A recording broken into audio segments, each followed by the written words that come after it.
আপনার বাসায় যদি পুরনো ল্যাপটপ অথবা পিসি পড়ে থাকে যা আজকের সময় খুব বাজে পারফরমেন্স দেয়, সবসময় ল্যাগ করে এবং বারবার ফ্রিজ হয়ে যায়, তাহলে চলুন মাত্র 5 মিনিটে এটিকে নিউ এবং রেডি টু ইউজ ল্যাপটপ বানাই। এর জন্য লাগবে একটি ইউএসবি ড্রাইভ এবং এসডি কার্ড। এটাকে যে কোনো পিসিতে প্লাগ করুন। ব্রাউজারে গিয়ে সার্চ করুন ক্রোম বুক রিকভারি ইউটিলিটি। প্রথম লিঙ্কে ক্লিক করে এক্সটেনশনটি অ্যাড করুন এবং ওপেন করুন।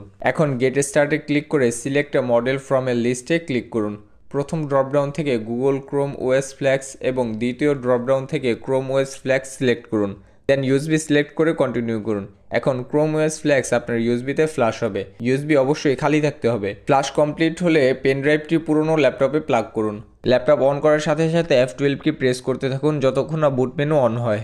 F12 কি যদি কাজ না করে তাহলে আপনার ল্যাপটপের মডেল দেখে জেনে নিন কোন কি প্রেস করলে বুট মেনু অন হবে। এবার বুট মেনু থেকে ইউএসবি ড্রাইভ সিলেক্ট করে ইন্টার চাপুন।